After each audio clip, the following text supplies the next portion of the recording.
Assalamu alaikum. So, in this lecture, we will be talking about physiotherapy assessment for musculoskeletal disorders. I will discuss in brief um, the assessment performer that we basically use for patients who are suffering with different types of musculoskeletal disorders. Now, this presentation should be read along with chapter 1 of orthopedic physical assessment book written by David J. Maggie. So you read that chapter and then listen to this lecture and combine both the informations to get an overview or to get an understanding of how do we assess our patients. uh, Second thing is, based on this lecture, I'll be giving you a case scenario for which you can do a physiotherapy assessment, right? So you can write or document the assessment of that patient um, uh, according to the performer I'll be discussing throughout this class. Let's talk about SOAP assessment, and to give you an overview of what does SOAP basically means. I think you have already read a little bit about this. This is the most common assessment performer that is used in the medical profession, and most of the doctors along with physios and occupational therapists use SOAP assessment performer. This is the easiest and the most comprehensive one to use, and gives the most amount of information and the details about the patient that we see. So basically stands for subjective, S stands for subjective, O stands for objective, A stands for assessment, and P stands for plan. So it is a combination of these four things, and when you combine these four things and document it uh, in a series or in an assessment uh, in a sequential manner, then we call it as a SOAP. And as written on the slide, it is the most common and most convenient method uh, for healthcare workers to document in a structured and organized way. As stated previous slide, uh, these are the four headings we will be using when we are writing the assessment of our patients. So when you read the case which I'll be sharing with you, go through the case and see what are the subjective findings that are available, what are the objective findings that can be documented, and what assessment evaluation you have done, and then finally the management strategies that you're going to give to the patient. Um, I'll be discussing in the subsequent slides what do we document under each specific heading. Like for example, in subjective, what should we write? In objective, what should we write? In assessment, what should we write? And in plan, what should we write? So the first heading under SOAP assessment performer is subjective. Now, as the name suggests, subjective basically means which is taken from the patient, um, by the therapist or by the doctor. So we have asked the patient.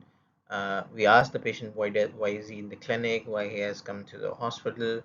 Um, all those things are considered as subjective. So this is the first heading, and under this heading we document experiences, personal views, history, feelings of the patient, expectations of the patient. So all those things of basically why is he um, is he seeking physiotherapy help or medical help. Now in the inpatient setting, so OPD and IPD assessment, there's not much different. uh, but OPD, when you have the patient, you will document each and everything, but in the IPD, the everything subjective information will be available in the file. So you can go through the file and take the information from the file rather than repeatedly asking the patient. So for example, his age and gender and all those things and diagnosis will be available in the file. So that's the basic difference. Otherwise, uh, in IPD versus OPD, this section will provide uh, the the information that we need from the patient. The second heading in the SOAP is objective, and this section documents the objective data, means uh, data that we collect by examining the patient. So as the picture on the screen depicts, The therapist is checking a particular range. So this, it's not just the range, there can be other things like tenderness, spasm, all those things. So what we assess, what we do with the patient, right? The objective, the individual uh, assessment we do on the patient, the individual data that we collect from the patient is called as an objective. So in the subsequent slides, we'll be discussing in detail what does an objective assessment means. The third heading is assessment, and under this heading, uh, we write our conclusion. So we have done a subjective assessment, we have done an objective assessment. Under the assessment section, we write our conclusion, right? So we write what is our interpretation from the history, from the objective assessment that we have done on the patient. This is the assessment of the patient's status through analysis of the problem. So whatever we have asked questions, whatever we have information from the patient, all of those things in a gist, in our understanding, in our words, what do we understand from that? For example, if we have a patient with a shoulder pain, so I did an subjective assessment by asking him questions. When did you have pain? Why do you have pain? So those are things like subjective. What is his name, age, and gender? Then I did some assessment on him, examination, objective assessment on him, examination, palpation, and observation. And then in the assessment section, the heading under the assessment, uh, I will write what do I interpret from my assessment. So I will write like I this is a 48 years old male presented with complaints of shoulder pain, and now based on the assessment I suspect that he's having frozen shoulder, or he's having osteoarthritis of the shoulder, or there's a fracture of the shoulder. So your interpretation along with your clinical reasoning is what we write in the assessment section. uh, in the standard SOAP performer, there are categories, there are subheadings what we write under the assessment section, and we'll be discussing that in the upcoming slides. So as discussed in the previous slide, these are the subheadings that you can include in the assessment heading, under the assessment heading, so that it becomes easy for you to write. So in the Maldivian context, most of the patients that will come to your OPD will already have a medical diagnosis. They will carry a slip on which the ICD medical classification or medical diagnosis will already be documented. Um, which is usually done by an orthopedic surgeon or maybe another doctor. So you can, in the assessment section, you can start with writing the medical diagnosis, and then the differential diagnosis. Differential diagnosis is basically what, based on your assessment findings, what do you suspect? So you may suspect a frozen shoulder as in the previous case, example, or an osteoarthritis or a fracture. So you document all those three things under this section, and then you write the reasons for them. Why do you think it is frozen shoulder? Why do you think it is not osteoarthritis? So you have to prove one correct, and the other, why do you suspect, why have you ruled them out, is the differential diagnosis. So either you write it as a paragraph, but I would suggest to make these subheadings and then write them. It becomes easy for uh, the person who's reading it, and for even the other therapist to understand what you've written. So first thing, medical diagnosis, what he has come with. Then based on your assessment, what do you think, what are the possible diagnoses he can have, and why is one correct and not the other ones are correct. And then subsequently the third heading can be physiotherapy diagnosis. So you can basically write based on ICF classification, which you have already read and you'll be reading in this semester also. uh, Impaired joint mobility, what are the impairments that you have find, is basically the physiotherapy diagnosis. Last but not the least is the problem list under this heading. And problem list, I would always suggest to write it as therapist identified and patient identified. That basically means what did I identify. So for example, in our patient of shoulder pain, I identified that he's having uh, rotator cuff weakness, he's having swelling, he's having grade 2 tenderness. These are findings which I have found out, the therapists have identified. Now patient could be, problems will be different and he will be stating it differently. So he'll be saying I'm not able to reach do overhead activities, able to pick stuff, and I cannot drive. These are problems which are identified by the patient. Easier way to understand is my identified problems will be related to more biology, biomechanics, and tissue and structures. His problems will be more related to functions because he doesn't understand the human anatomy and physiology. He'll be talking about functions. So you have to make a basic distinction between these two, and your goals should reflect your problem. So whatever is stated in the problem list should be there in the goals, which will come under this the next heading, which is plan. The final heading is plan, and this section details um, your conclusion basically. So in this section, what I write is patient goals, treatment goals, short-term and long-term goals, and then the management plan. In some places, in some countries, we where we physios can order for MRIs and X-rays and ultrasound, we can also write additional testing. Let me give you an example. So my patient comes who complains of wrist pain, right, and numbness in the wrist. I did a subjective assessment, I did an objective assessment, and then in the assessment section, I write that I am suspecting a carpal tunnel syndrome. Now, in the plan section, I can write treatment goals, management goals, and then I can write a subsequent heading as additional testing.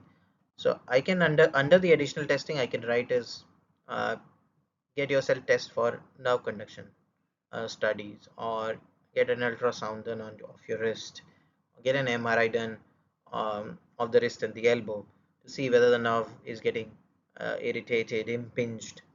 So plan uh, is basically your conclusion. I hope uh, this makes it clear. It also addresses any additional steps being taken to treat the patient. So as I have stated before, plan is the last heading, and in the under this heading, uh, we basically document the goals, uh, the management, the prognosis, and any additional testing which we need. So as I've said before, in the Maldivian healthcare sector, these are the three headings that will be used by you. So treatment goals, short term and long term, management, your whole plan, what you will be giving, your exercises, your electrotherapy modalities, all in detail, and then finally the prognosis. So what do you think? How many days it is going to resolve? Right? You're going to educate the patient. So same thing, you can write it here as 6 weeks, or it will take 12 weeks, things like that. Now, in the coming slides, we will be discussing each section in detail in relation to physiotherapy. So I've just given you a very brief overview of what a SOAP performer looks like. Now, in the subsequent slides, we will be discussing how does that SOAP relates to orthopedic physiotherapy or musculoskeletal physiotherapy. Now, this is a very interesting question, and I often ask students and physios why to do an assessment, and we get different answers from different people based on their understanding. Uh, as per my understanding, I do an assessment to come up with answers um, that I can give to the patient. So our patients come with a lot of questions. They come with pain, and they ask why are they suffering, the prognosis, the treatment, and so many things. So for me, the main aim, I would say, of the assessment is to find out answers for those questions. The second thing I believe we do an assessment uh, is to frame a treatment protocol, right? So we through the assessment we'll understand the problems of the patient, and we try to solve them through our physiotherapy management strategies. So these are the two things I believe um, why we do an assessment.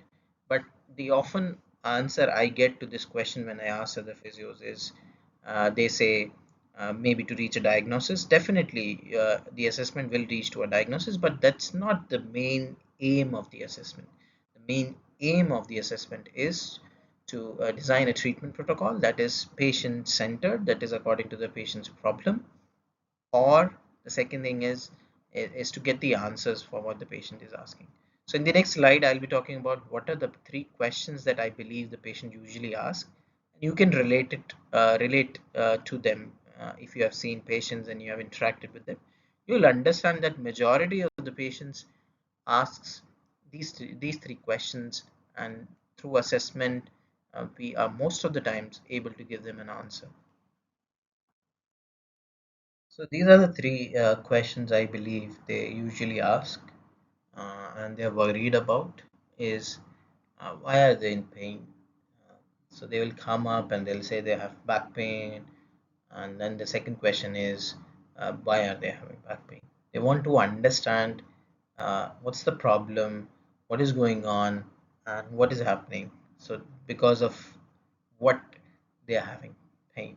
So our assessment uh, basically uh, gives when we assess, right, we are able to get an idea of, okay, this is the problem, so let me educate my patient. See, you are having a pain because of this, okay, or because of reduced mobility, because of weakness, because of a nerve irritation, because of a disc herniation, because of fracture. So we are basically assessing to give an answer to this question.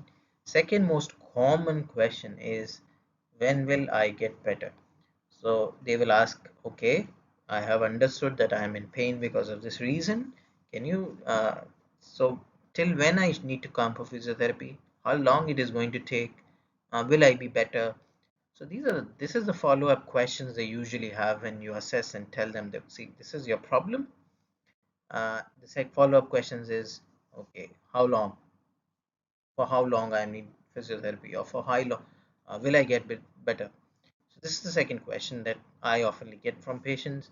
The third one is, okay, I understood it is going to take 16 days or 3 weeks or 1 month, and this is why I'm in pain, but how will it get better? What can you do for me? How will the physiotherapy help? How will the surgery help? What are the treatment options? So this is the third question they basically ask. So whenever you are assessing a patient, they will ask these questions, and your assessment should be able to answer these questions. If you're not getting an answer to these questions, re-evaluate your assessment. That means you have missed sections of the assessment, you have not assessed correctly, or you have missed out some points. I hope this message is clear to everyone who's going through this presentation. I believe, and I have always got these three questions from my patients. There may be additional questions, but stick to these three. When you are doing an assessment, when you have written down an assessment, look back at the assessment and see whether you have educated the patients on these three things. If you have, assessment is good. If you have not, that means something is lacking. Either your understanding is lacking, or there is something lacking in the assessment. Okay, so let's look at the first heading, subjective. This is the first heading of the SOAP assessment performer, and under the subjective heading, there comes the first thing comes is demographic details. So demographic details include age, gender, marital status, hand dominance, occupation, address if possible, and date on which the assessment is being carried out.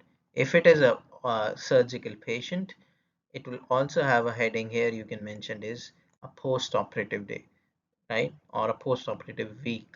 So for example, it's an ACL patient, you need to mention post-operative day as 7, 6, or week 1, week 2. So this information should also be included in the demographic data. So there's nothing much to explain here. It's basic things that you ask the patients and document. If you're in the ward, if you're in the ICU, you take these information from the file.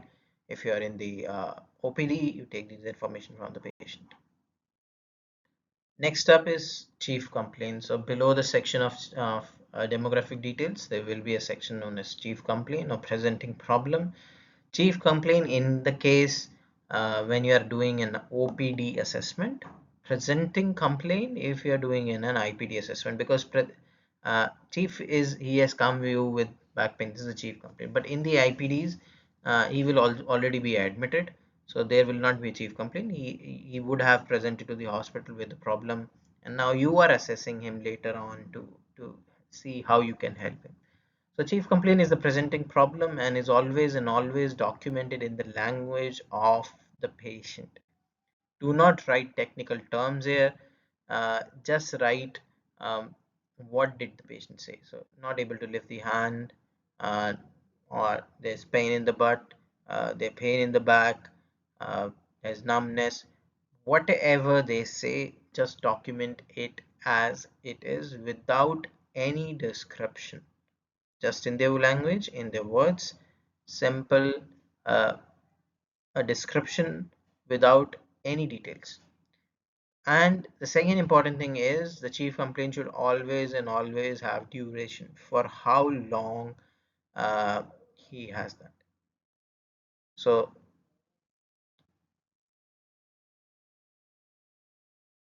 right, so this is the second thing, right? Now, examples I've given here is chest pain. So chest pain for 4 days, chest pain for 5 days, decreased appetite for 7 days, shortness of breath for 1 day, hip pain, uh, patient, right? So hip pain into 3 days. So this is how you can write. This is a basic um, uh, title of the assessment as it is written. It is similar to a title of paper, and it gives an idea of why are you assessing. So your chief complaint will dictate your assessment. If the chief complaint is wrong, then the whole assessment goes haywire. It's not sequenced, it's not proper. So very often our patients tell us that they are having multiple problems. So a patient will uh, say that he's having back pain and he's having pain in the knee, pain in the shoulder, not able to lift. So they will tell you a lot of things when you start your assessment. Uh, and oftenly their first complaint may not be the most significant one. They do not tell that in order. So as a physician, as attending consultant, as an attending physiotherapist, you should encourage them to tell all of their problems. You should pay attention and guide them to the most compelling problem, the most important problem, because as you see, it is chief complaint. Chief basically means the main problem. So you have to identify out of all the problems that the patient is saying, which is the most important problem, right? Because you cannot assess everything at once. So the main issue that he or she is having will guide you through your assessment. If you try to assess multiple problems, uh, you will not be able to finish assessment. Assessment will take too long. You will not be reaching the effective and efficient diagnosis.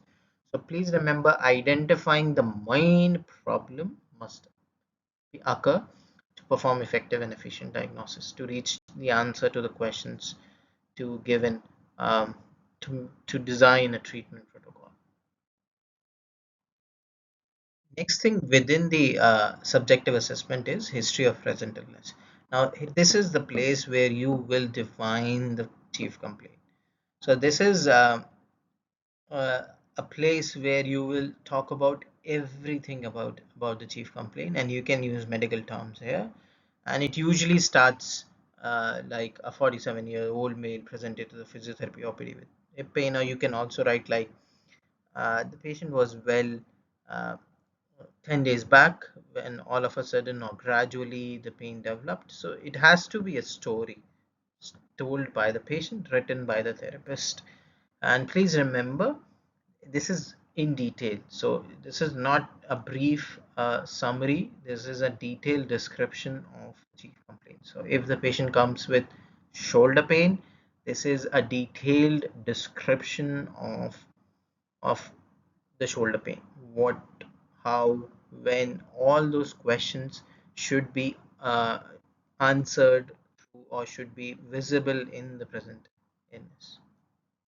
So there are various ways in which you can remember or you can document your HPI or HOPI. Uh, One of the commonest mnemonics that is used is old cards. So you can describe your or you can ask open-ended questions or close-ended questions to the patient and get the information about look onset, location, duration, um, radiations, time, uh, how does it affect them. uh, Ask as many questions as possible, right?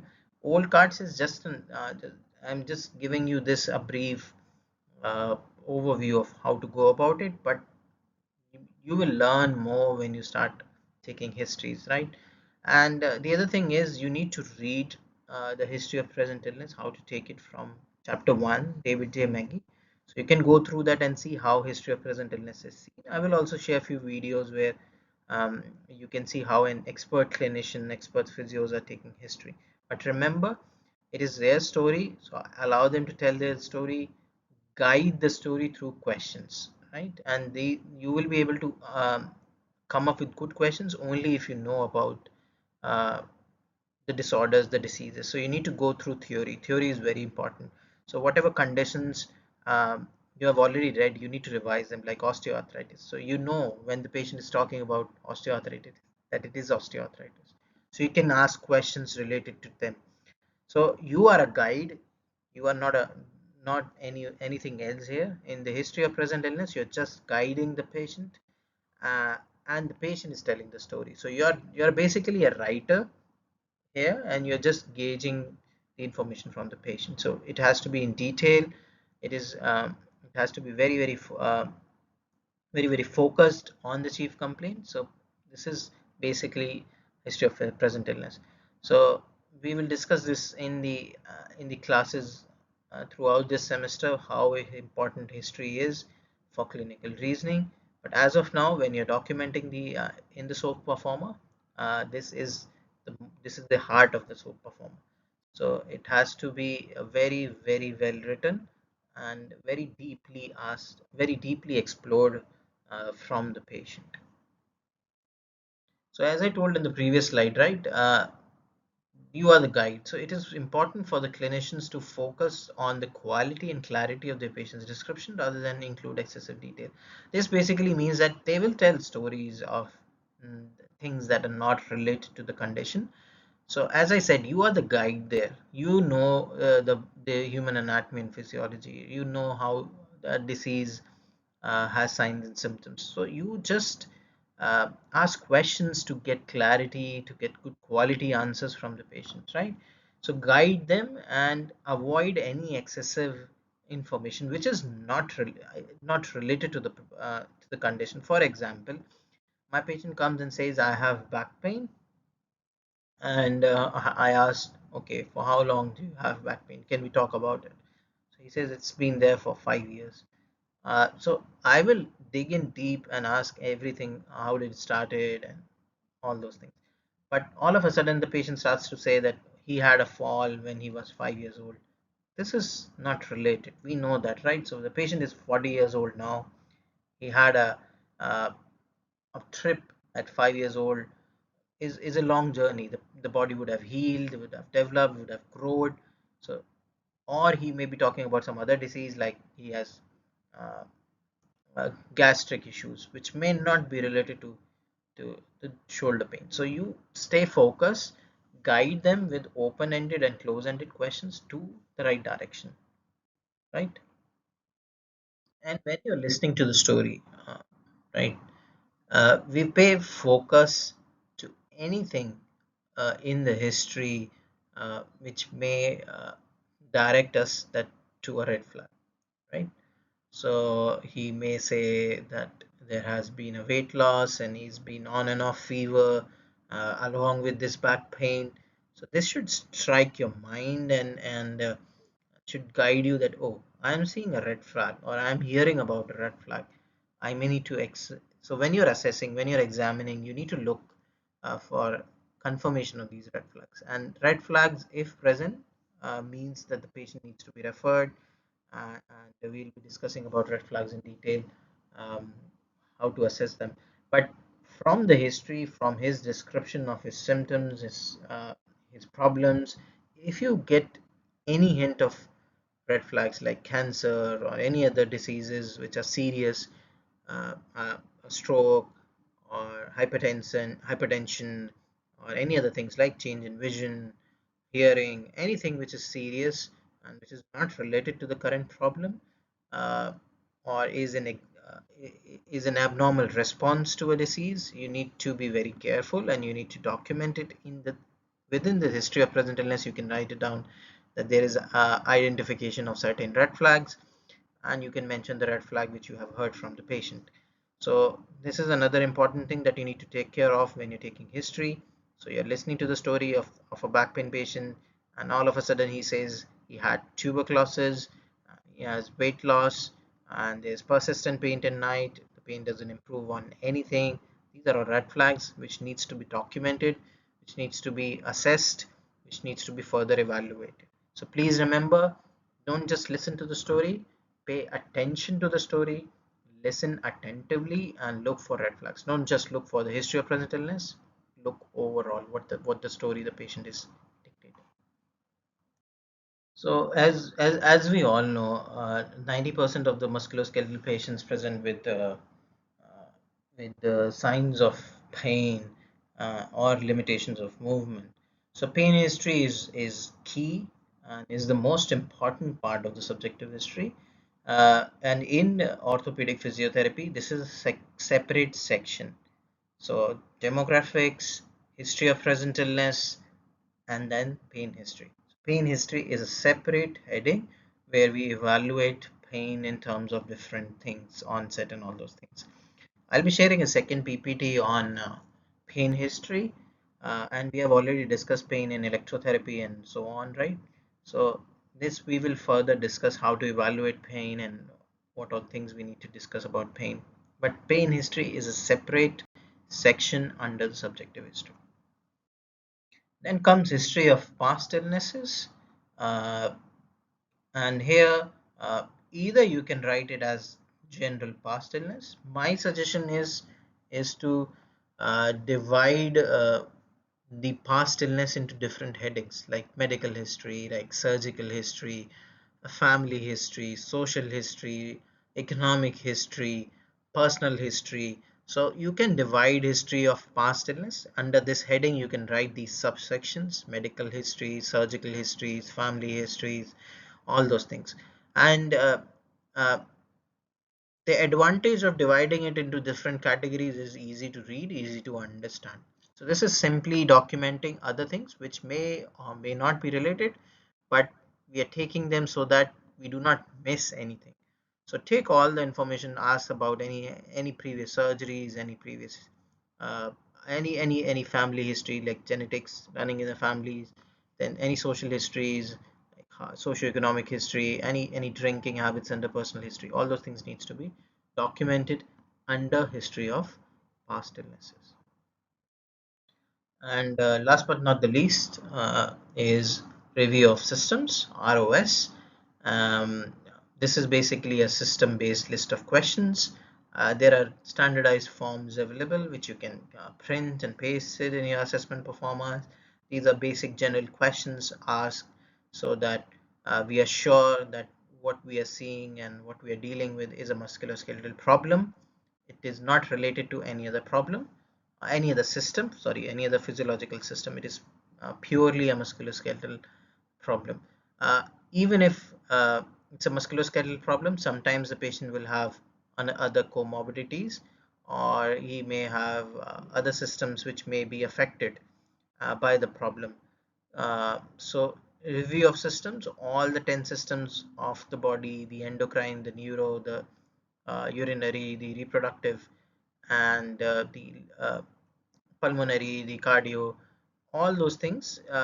There are standard questions sets which you can ask your patient so that you know that okay, no other system is involved.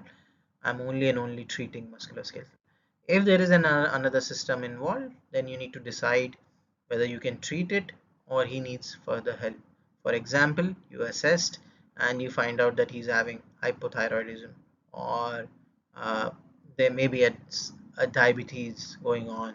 So you can say, okay, I will treat the frozen shoulder, but for your diabetes, you need to go to your doctor, get your blood test done, and come back again with medication. So you see, this is hand in hand. So review of systems will help you in understanding what else is going on with the patients.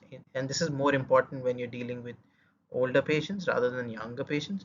But nowadays, even in young patients, we are seeing uh, these systems being affected. So carefully ask questions, pertinent, important questions that will give you an idea of what to ask in review of systems.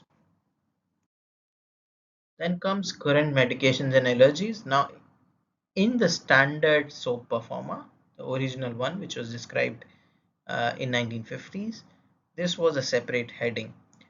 I write it under the section of subjective only, and I write it here as I've written. As you can see here, this is how I prefer to document it. So you can see here the example. Motrin 600 milligram orally is taking. So when you're writing your assessment performer, you can also put a separate heading as current medications and allergies under the subjective, right? So subjective will have history of present illness, then we'll have pain history, then we'll have history of past illnesses, uh, then we'll have finally, then you will write review of systems, and then last heading will come current medications and allergies. So under this you can basically write about whatever medications the patient is on, um, and for how long he's been taking the doses of the medicine if possible. As a physio, you should have a basic understanding of the medicine. You should know what does this medicine do, how does it relate to your patient's problem, right? For example, diabetes and frozen shoulder. So if he's on insulin injections, you should know how does it affect your treatment. So that's the importance of asking current medications and allergies. So this is an important section which is usually missed by the students. So please remember to document it. Okay, so now let's talk about objective assessment. It's the second heading of the SOAP. Subjective, we have already discussed. Now we are talking about objective. Now, objective will be based on your subjective assessment. So, whatever you have asked, whatever you have documented as history of past illness, allergies, medications, and chief complaint, based on that I will do an objective assessment. So objective assessment, the first thing we assess is we do an observation. So we look at the patient, we look at any visible defect, any deformities, walking aids, and all those things. So let's discuss further what do we assess in observation. So observation is basically done in two ways. One is global, one is local. Global is body build. I look at the patient, he's endomorph, he's ectomorph, he's obese, he's apprehensive, he's in pain, he's not comfortable, he's in great discomfort, he's not breathing properly. So I look at, and this observation, global observation, starts when he enters the clinic. So when he enters your consultation room, when he sits with you, you observe him from the beginning till he sat down and start talking to you. So this is the global observation. We do not tell the patient we are observing him. We are just checking on how is he walking, his overall appearance, his facial expressions, and all those things. Once we have taken the history, we do a local assessment or a local observation. So as you can see in the diagram,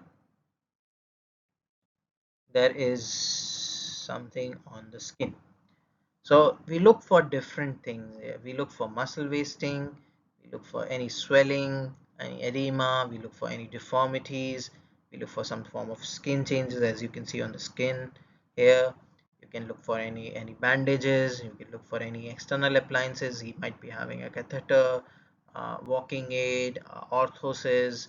So all those things you need to document here and then relate it with the history of the patient. So wasting is very important, atrophy and all those things, right? So this is basically known as ecchymosis. This happens when there is a muscle injury. So once you have observed it, you know now that you are expecting a muscle injury. So this will guide your further examination. So always remember, observation is assessment. Subject history is a guide to observation, and observation is a guide to examination. So we are going in sequence. Next thing we do after observation is examination. And in examination, we need to follow certain principles. These principles are, if not followed, the examination um, is not correct. We'll have errors, we'll have issues. So please remember to follow these principles. These are taken from chapter 1, David J. Maggie. You can go through these principles in detail, and I'll be asking questions on this once we meet face to face. So tell the patient what you're doing is the primary principle. You should explain to the patient what is going to happen, what you're going to do, what test are you going to perform, all those things. And always remember, always test the uninvolved side. So you can tell the patient, see, I'm going to check it on your normal side first to get an idea of how your overall range and strength is, and then we'll test your affected side. Okay, so this is the most basic thing. Never ever do testing on the non-affected side first. Next is do active movements first and then passive movements. This is the second thing which I wanted to emphasize, and the rest of the points you can read it for later on, right? So always and always remember, when you're checking range, active is assessed first and passive is assessed later on. So these principles must be taken care of when you're assessing, or when you're doing a thorough examination, hands-on examination of your patient.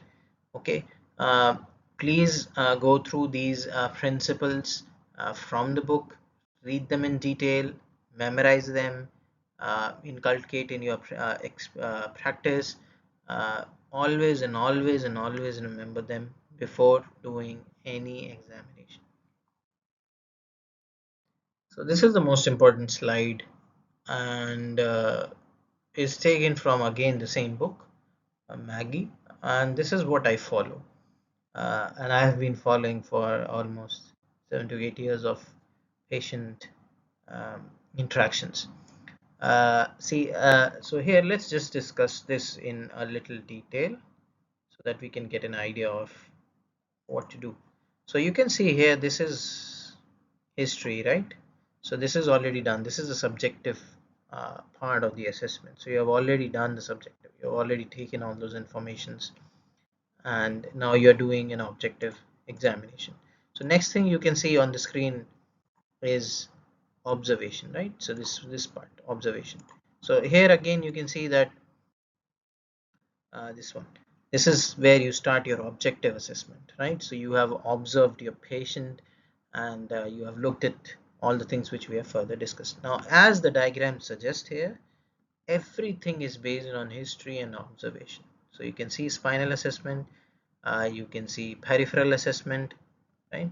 They all are based on your history and observation. So you have to come up with a decision that what you're going to assess, what you're going to examine, and then you decide, okay, I'm going to do a spine assessment, or I'm going to do a joint assessment, or I'm going to do just one joint assessment. So these things you need to take care of when you're dealing uh, with the patients, right? So this is very, very important when you're assessing the. Moving on from there, uh, we assess same things, and I'll just uh, take the names, and we'll be doing a practical on these hopefully soon. So as I said before, we test the active movements first. So we ask the patient to perform the activities, the actions, and we document the ranges using goniometers, how much is the available range for that patient. Then we do it passively, and then we do the same things. We document the ranges left and right, uh, normal side and involved side, and we do the same thing. Then we do resisted isometrics, or we do MMT. We get an overall idea of the strength of the patient, and I'll be talking about MMT a little bit later. So these are the three things we focus on first. So active, passive, and then MMT. And please remember, MMT is not a true strength in MSK patients. We are just getting an idea of how much the strength is reduced because of pain and musculoskeletal problem. So these things you document. MMT you can document using your MRC grading. If you're suspecting a muscle tear, you can do a resisted isometric. So that's the basic difference in these two. And we'll discuss as we go on in the semester what are the other differences between the two. The next thing you can see here is a scanning examination. Scanning examination basically means I suspect that a distal joint above or a proximal joint below can cause a problem. Let me give you an example. So I have a patient who complains of shoulder pain, just shoulder pain, nothing else. But I assess and I listen to his story and observe. I think that this is not shoulder problem. This is coming from the neck. So scanning examination means scan. So I scan one joint above, that is cervical spine, and I scan one joint below, which is elbow joint. So this is basically known as scanning examination. So we usually do this when we suspect that there is another uh, joint which is causing pain, or with another joint which is proximal and distal to the joint which is causing the pain. So for example, knee pain might be coming from hip or ankle. So you basically do a scan of that particular joint, assess it in the same way. You take the active, you take the passive, you do the MMT, you do the resistive isometric testing of that. Okay, next is so once you've documented all those things, you've got an idea. Okay, this is the strength and range is affected, all those things. Now, based on these things, you can go further and do this. So you can do a spatial test if needed. Otherwise, skip it because these are not spatial. Spatial tests are not spatial. Uh, you can do a neurological assessment, and I'll discuss that later, right? Like reflexes and all those things. And I'll discuss when we do that in the upcoming slides. Then joint play. Joint play is basically osteoarthrokinematics of the joint. We assess that through manual techniques, and then we do some palpation, right? So if my trapezius is affected, right, I can uh, palpate it and see whether it's tender, there's a swelling, there's a spasm, and all those things. And last is what we see imaging. We do not see it first. So you can see here in this diagram, imaging comes at the very last. Okay, so I hope everyone has understood the overall performer now, and you will be able to do it on a patient. It will take a lot of practice once you start doing it, because it's a very it's not easy. It looks very easy on paper, but to connect the dots and do clinical reasoning, it takes a lot of understanding and a lot of deduction. So I'll just repeat the SOAP performer: subjective, objective, assessment, plan. Okay, so till now we have discussed subjective, then we have discussed the objective section of it, right? Now palpation, coming back to these, right, please remember these are only to be used, or only to be only helpful when your assessment, your history supports the use of these things. Now I'll discuss palpation in a little detail because that's an important skill. We need to know what do we palpate for and what information we can get from palpation. So let's talk about palpation. Uh, Maggie says you need to assess for these five things. Sorry, tenderness. So tenderness is basically when you palpate a structure, a bone, a muscle, a ligament. It is painful to touch. It's tender. Okay. Uh, then comes the scar. So you can check for any surgical incision, any surgical signs, scars, and then you touch and gauge the pressure, right? So normally in fever we touch the forehead and say the patient is having a temperature. So similarly, we touch the joint, we touch the muscle, we touch the area in and around the pain and get an idea of uh, whether the patient is having any sort of increased temperature. Swelling, so edema, we can check for pitting versus non-pitting. We can check is it moving, what kind of swelling it is, and then we're going to check for texture of the skin. So you remember from our example on in the observation, the patient had ecchymosis here. So if there is an ecchymosis, you can basically check the texture. You can see whether it's scaly, skinny, oily, right? Uh, how's how is the overall appearance of the skin? You can assess it, right? So these are the basic things we do on palpation, and out of these, I believe the most important is tenderness, and most evidence and research based is tenderness. So we usually do tenderness assessment on every patient, more or lessly on every patient, and there's a grading for tenderness. You need to know that grading and document your tenderness, um, region wise, structure wise, and grade wise. For example, I palpated the patella, so the superior aspect of the patella is tender, grade 2. So we document everything. So trapezius is tender, or the ligament is tender. So whatever structure you have palpated, you need to document according to that structure. So this is the grade of tenderness. You can get it from Maggie. It's published everywhere. This is how we document it.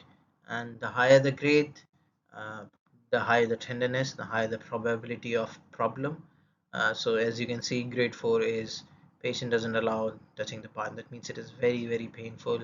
Uh, it's very, very irritated and irritable. And as the grades go down to 1, 0, he may say that yes, it is painful, but it's okay, he can bear it. So please document tenderness according to these grades whenever you are assessing tenderness for any structure in the body. So last but not the least is the neurological testing. As I said before, if we can if you can look back at your assessment flow diagram, I said sometimes we do a neurological testing of our patients.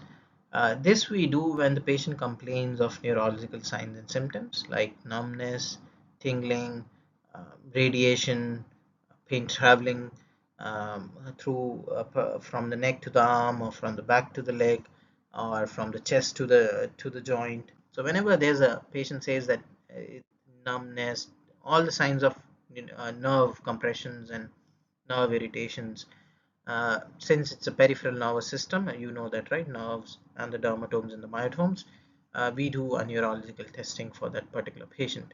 In these patients, we will not do resisted isometric testing. We will do on the SEP, we'll do active ROM, passive ROM, and palpation, any special test, all those things, and then we come down to neurological testing. We specifically sit down with the patient, and we assess um, sensory and motor. Sensory will include sensations, right? So you have learned all the sensory assessment in your neurological classes: deep, superficial, combined cortical, then in the motor, reflexes, myotomes, uh, right, in the sensory dermatomes.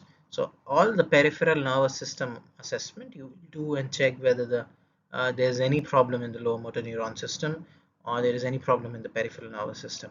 So this is done only when indicated, when the patient. So I will not do it if the patient is saying I'm having back pain, which doesn't go down my leg, and there is no problem whatsoever. Uh, I would not do it. I would just do a normal assessment and finish it off.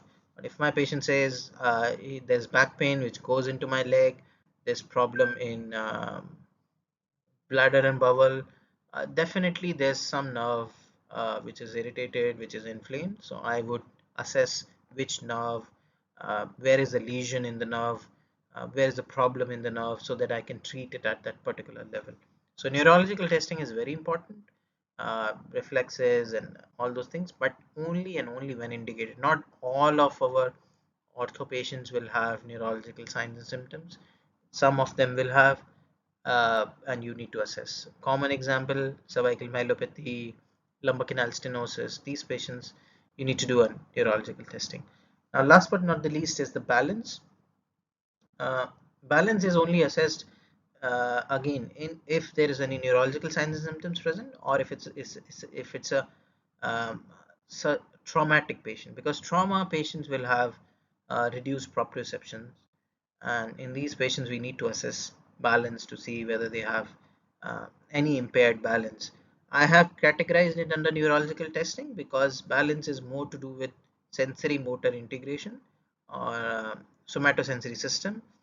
So you can assess it as a separate heading, you can assess it under neurological heading, it's your wish. But please remember, neurological testing is not routinely done, it is only done when you're suspecting an underlying lower motor neuron lesion or a peripheral nervous system problem. Okay, next comes functional assessment. This is also part of your examination. So we are just doing examination, right? We are doing different components of examinations. Uh, and this is done in every patient. We assess how much independent they are, how is their ambulation, can they transfer from toilet to their onto the toilet and back of the toilet, or they can do their activities of daily living, uh, all those things. So you can use a scale here. You can do a general assessment. It's all on the therapist choice. I would suggest to use a standardized scale so that you have important information on how much is the function affected. I use patient specific functional scale. I'll be sharing that scale as well, uh, how to assess that, and I'll make a short again a video on how to assess patient specific functional scale. So function assessment is very important because we do rehabilitation, and rehabilitation basically means getting the patients back to the pre-functional levels. This is one of the goals of physiotherapy treatment. So if we know what is the function at present, then only we can improve to pre-functional levels. Okay, last but not the least, and favorite of quite a lot of teachers, is gait assessment. And uh, honestly, I do it by making a video. If you have a consent of the patient, just make a video and do it. Uh, you would have learned different ways of doing it. So whichever is feasible, you can do. But if the chief complaint is of the lower limb, like hip, knee, and ankle, or spine, gait is must. Gait assessment is must. If it is related to the upper limb and you think it is not needed, you can skip. But lower limb, it is mandatory. So type of gait, stride length, and you have already studied these. You have assessed this in movement science. You should know how to assess them and document it as you as indicated as needed when needed. And always use a relevant outcome measure, disease specific outcome measure.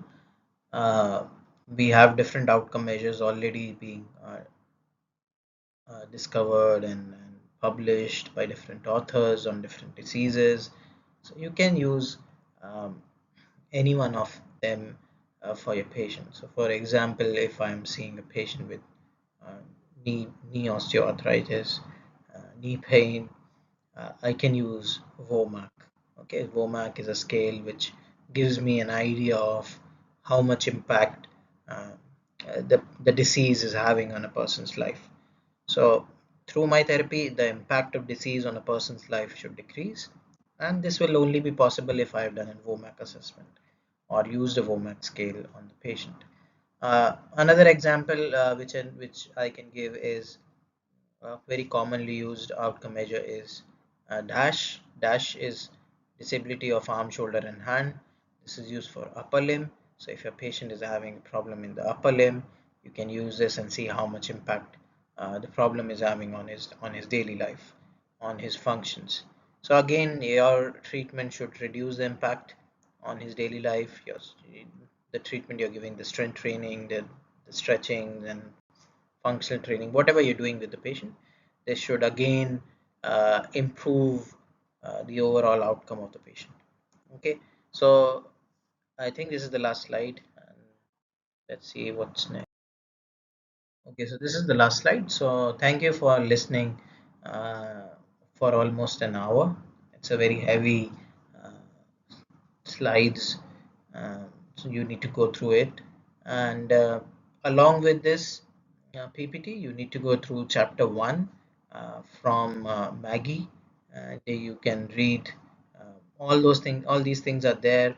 This is my understanding of the assessment, and you can go through the chapter and develop your own understanding of the assessment process. But remember, in your internship in POMR writings, you will be using soap performer. Not just that, majority of the hospitals like AEH, where I'm currently at, uses soap, then ADK. So most of the places you will work in your future will be using soap, and it is easy to use, as I said before. So go through it, go through the presentation. If you have any confusions, you can drop a message in the group, or let me know if you want to drop a personal message. Um, please go through the book. That chapter is very important, and go through this presentation. And I will share a case. A problem, okay, a case problem on which you can apply these principles and write down an assessment. Okay, so you should be able to write um, the subjective component, the objective component, and the treatment, and then the plan of. And please remember, when you're writing the examination, if the details are not there in the case, you can write what you will do. I do not need you to imagine anything and write the values. I just want to know what you will do. So if it's a case of knee pain, what examination will you follow? What things you will assess? How you will assess? The sequence of that needs to be documented. So the case will be very detailed. So you start with your subjective, that is the S, objective, that is the O, then your assessment, your differentials, and all those things, and then your treatment plan. Okay, I hope you enjoy the lecture. Thank you so much.